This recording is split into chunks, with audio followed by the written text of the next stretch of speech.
Topic 2 talks about analyzing and solving linear equations.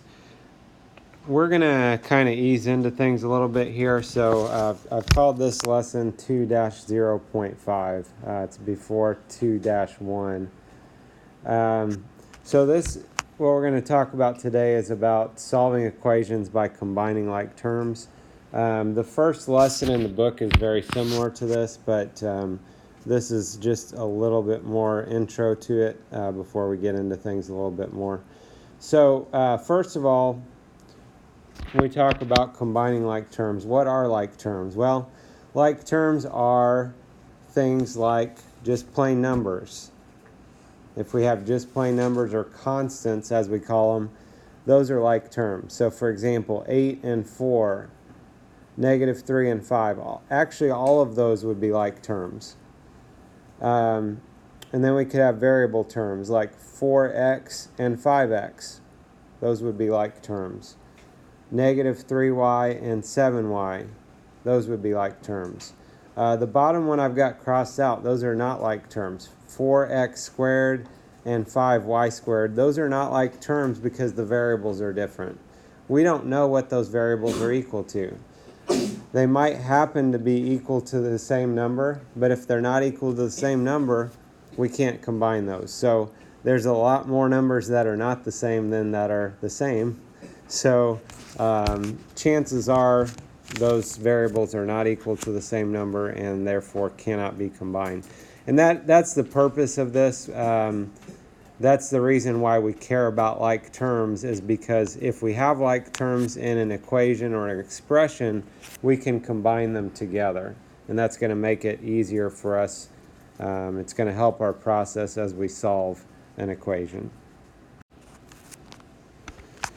So this problem, if we look at this is a two-step equation. You guys have done this before for sure.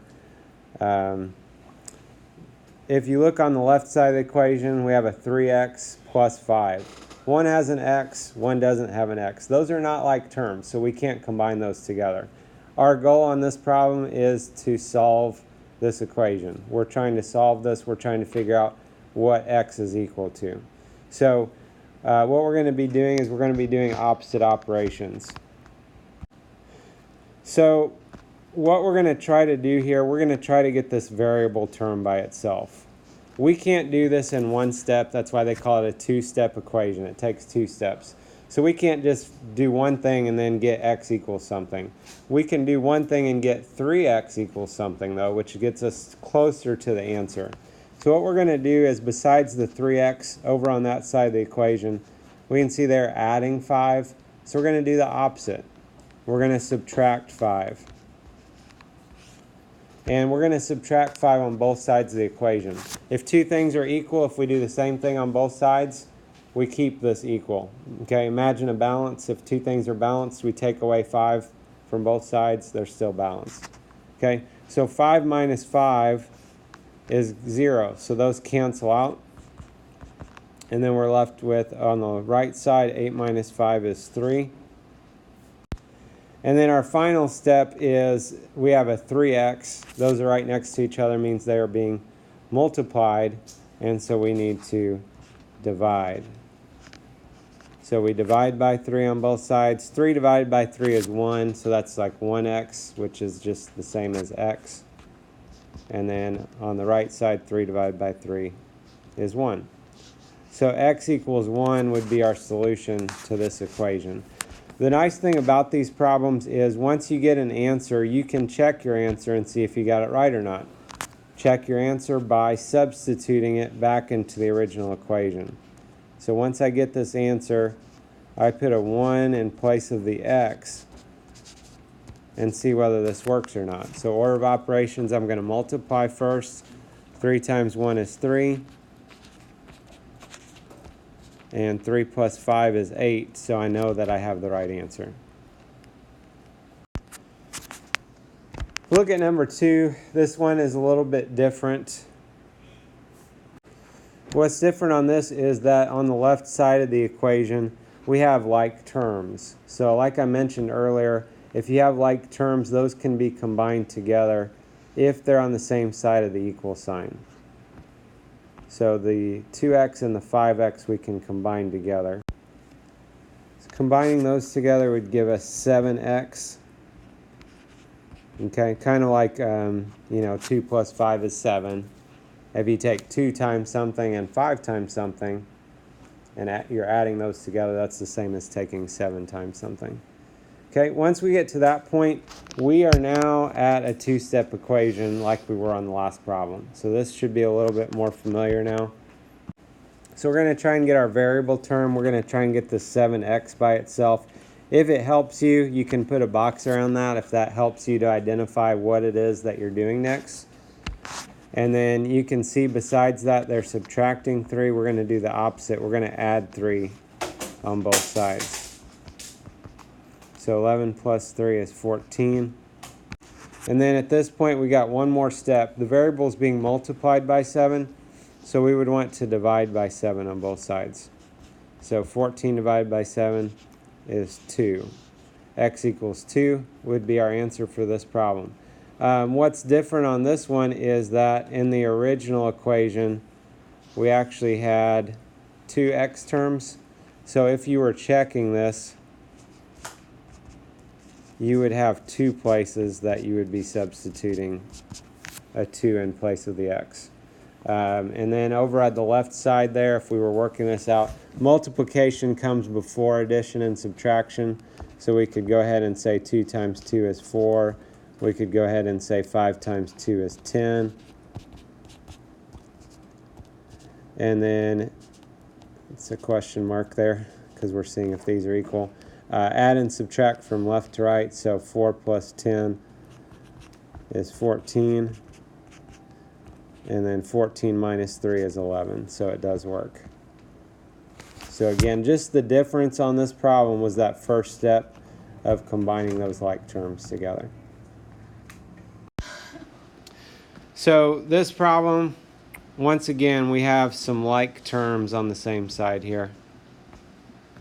So we can combine that together. So 2x minus 1x would be 1x, and that would be a positive 1x, so you can put plus 1x. If you put 1x plus 4, it's the same thing, but just be careful if you start switching things around. If you have any signs involved, it can get messed up pretty easily if you're not careful.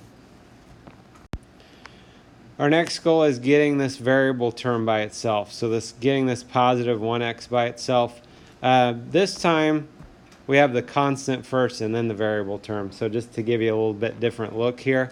This 4, since there's no sign in front of it, that's a positive 4. So to get rid of a positive 4, we need to subtract 4. 4 minus 4 is 0. That's how we would get that to cancel. And since we're doing that on the left side, we need to do that on the right side of the equation also. And when we do that, 12 minus 4 is 8. At this point, we have 1x equals 8. You know 1 times a number doesn't change it, multiplying it by 1. If you want to divide by 1 here, you can. Usually we would have to divide that last step here, but in this case, since it was a 1, you wouldn't have to. And so our answer would be x equals 8. So number 4, just again, kind of continuing, kind of like playing a video game here. We're just increasing the level of difficulty just a little bit each time. One thing to note that we haven't talked about yet, anytime on these problems, if they have subtraction, if they're subtracting, you always have the option of adding the opposite there. And that's going to be a recommendation I will give you for doing this problem. If you go ahead and add the opposite, that's a negative 9x. We need to see that as when we're working this out. So this problem, we've got some like terms with our x's we can combine together. So 3x plus negative 9x would be negative 6x. Also on this problem, we have another set of like terms on that side, the 2 and the 3. So if we combine that together, 2 plus 3 is 5. And once again, by combining those like terms, we're at that two-step equation setup again. So we did that like terms, now we're 2 steps away from having this thing solved. So now our goal is getting this variable term by itself, getting this negative 6x by itself. And you can see on that side of the equation they're adding 5. We need to subtract 5 to get rid of that. So 7 minus 5 is 2. So then the last step, variable is being multiplied by negative 6, so we need to divide by negative 6. And this one, just to give you a little bit more variety again, the problems don't always have to come out evenly, like x equals 2, x equals negative 3. It doesn't have to come out as an integer answer. So this fraction, we know positive divided by negative is a negative. We can reduce these by 2. Normally they will put the negative sign up in the numerator. So our solution here, we could say x equals negative 1/3. If you put 1 over negative 3, that's not wrong. If you leave it as 2 over negative 6, though, that's not full credit, just because we always want to reduce fractions if possible.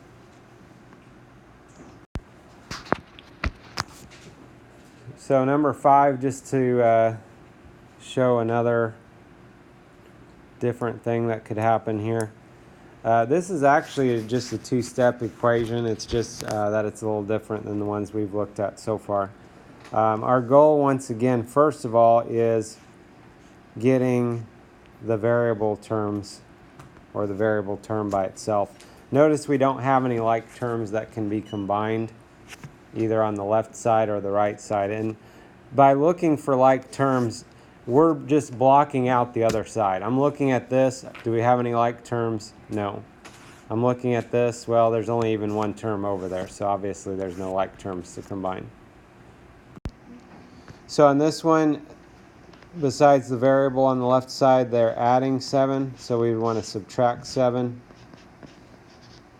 So 9 minus 7 is 2. And then this is what's different from the ones we looked at so far. Variable is being divided by 5, so to get rid of that, we're going to need to multiply by 5. Remember, 5 is the same as like 5 over 1, and then those can cancel out. 2 times 5 is 10. And that should be our answer. Again, you can substitute that back in the equation just to check your answer and make sure you did that correctly. So if we did that, 10 divided by 5 is 2. And 2 plus 7 is 9, so we know we've got the right answer. Always check your answers if you have time.